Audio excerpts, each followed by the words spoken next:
What's going on, everybody, and welcome back to Comic Breakdown. In this video, we are jumping into Avengers X-Men Eternals, the X-Men one-shot. This will be the judgment of Jean Grey. This story will be picking us up inside our Celestial, our team made up of Avengers, X-Men, and the Eternals. They have gone back into the monster, into the god to find the node. This is one last attempt to take down this god before the entire world is incinerated. Most recently, we saw the judgment of Tony Stark. While they made their way through here, Tony Stark got the idea that maybe, just maybe, this Celestial, it needs fixing, not destroying. This story picks up directly after that. Now, make sure you guys have subscribed to the channel, make sure you like this video, and with that being said, let's dive into this breakdown. Alright guys, so we are picking up inside the progenitor. Jean Grey doing a quick look around outside, looking at the world, looking at the state of it, seeing what is going on. And while she is able to get some glimpse and images, the Celestial's consciousness, it warps everything like a black hole. So if somebody were even trying to get a message to them, they really couldn't get it. The only thing she can get outside of the progenitor is small images of destruction happening around the world. And while it may all be over, while their friends very likely may be dead, they can't think about that. They have to get to the center of this Celestial and they have to destroy it. Tony Stark does believe that they can save them. The Celestial is still testing them, maybe even being able to save the people that are gone, because something with this kind of power could rewind the clock, could bring all of them back. Tony Stark's idea is to bring back the dead, believing that this progenitor, he can still be great. And so while most of the team is on board with this, Wolverine, he is a little bit skeptical, but Tony Stark's hope, it's something that Wolverine does admire. And so they continue their journey, making their way, taking on the Celestial antibodies. They find themselves at the Celestial's God Heart, or the monitoring facility, the energy monitoring facility. Whatever you call it, it is currently out of control. Having no way around, they need a freaking miracle. And that is where Jean Grey steps into play.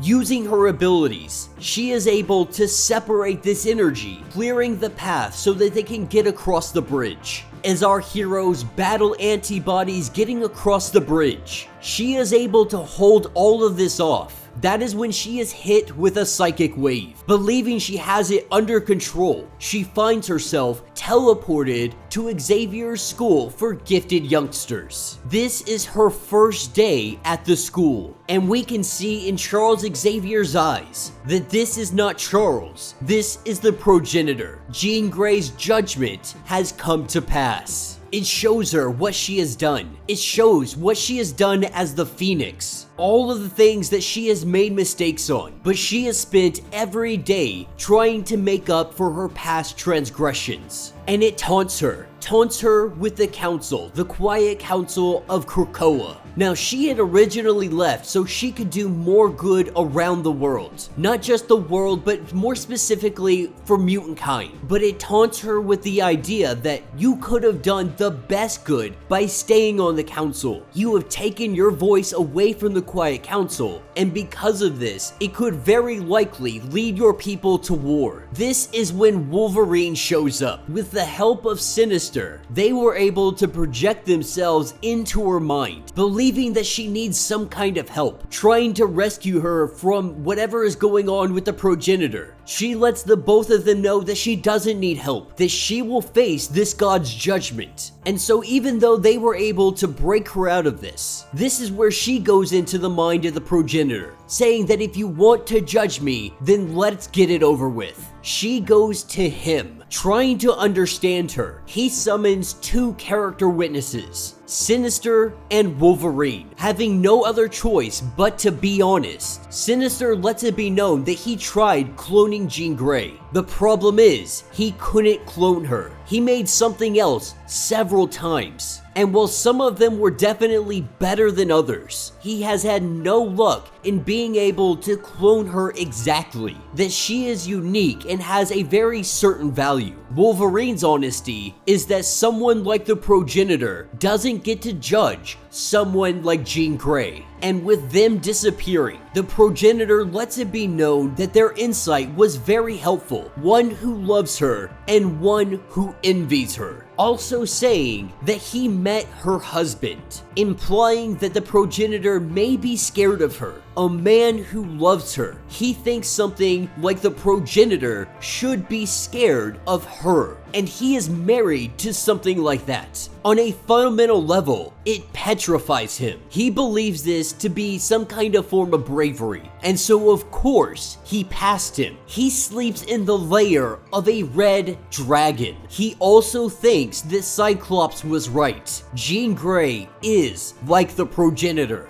And for all the love that she shares and provokes, that is the part that he cannot get past. Because while the progenitor is destroying a world, Jean Grey destroyed a world for no reason at all. And she tries to say that that was the Dark Phoenix, that it is more complicated than this, and that she has never stopped trying to make up for that time. The progenitor going on to say that you may be a saint, but at other times, you are a violent bully. And above all, at one point in time, you destroyed a world. She tries to defend herself, saying that she saved countless worlds on Game World. The progenitor believes that those worlds would have been saved anyway, with or without Jean Grey. The truth is, she can never make up for the destruction that she has laid down. She is the Phoenix, now and forever. As she comes back to consciousness, she murmurs out of her lips with tears running down her face that she failed. And at first, Tony Stark is livid, but Wolverine and the others, they kind of put him in his place, saying that while she was debating with a god, she was also protecting us. That none of us can truly understand anything that she has ever been through. Jean Grey talking to herself, saying that whatever she does, it is never going to be enough. But Wolverine tells her, a god that would not pass her, but would pass him, that's not a god at all. That it's wrong about her,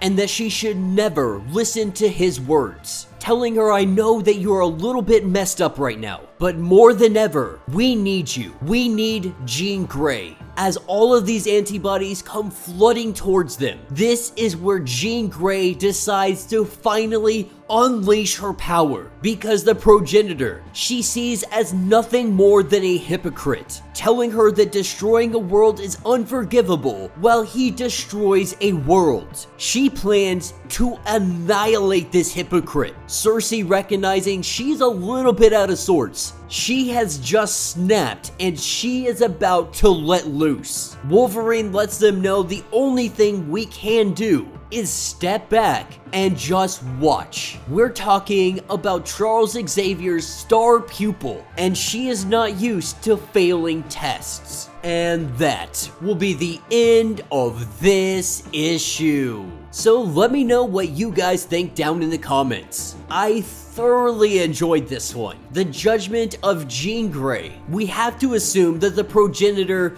was going to look at her Dark Phoenix days. It was inevitable. It is a huge part of who she is, of why she is such a saint today. But it also brings up a very interesting question. If the progenitor is more or less looking at a mirror when he looks at Jean Grey, how can the progenitor go on doing this judgment? Because if you fail Jean Grey, you would also have to fail yourself. Now, of course, he is not on trial here. He is not up for judgment. At least not yet. But now that Jean Grey is livid, her anger is boiling up, and she is ready to just lay the smackdown on the progenitor. But it really looks like Tony Stark and all the others, they may have to destroy it, but they also want to try to find a way to reverse everything. Because there are two options. They can destroy it and end this judgment, or they can try to reverse it. If the Celestial has the power to do all of this craziness, maybe it has the power to bring back the Fallen. Obviously, we're probably gonna go down the route of bringing everybody back, especially since we lost Captain Marvel Marvel, we lost Thor, we lost all of these powerful individuals. We have to find a way to bring them back. Marvel is definitely gonna do that. The question is, does this count towards Magneto? Does Magneto get returned because of the progenitor? Does Tarn the Uncaring get brought back because of the progenitor? Or do these individuals stay dead? How far back on the clock are we turning it? And I'm not gonna lie, I really do hope that that is the case. I hope Tarn the Uncaring is returned because his character was absolutely phenomenal and we have barely touched on the surface of really diving into that character. But let me know your thoughts, let me know your theories. If you would like to get caught up on everything going on with Judgment Day, be sure to check out the link in my description as well as the top of this video. It is going to get you completely caught up on everything going on with this event. Now, if you would like to support the channel, you can always do so by joining the channel membership. Much like Patreon, having 5 different tiers from $1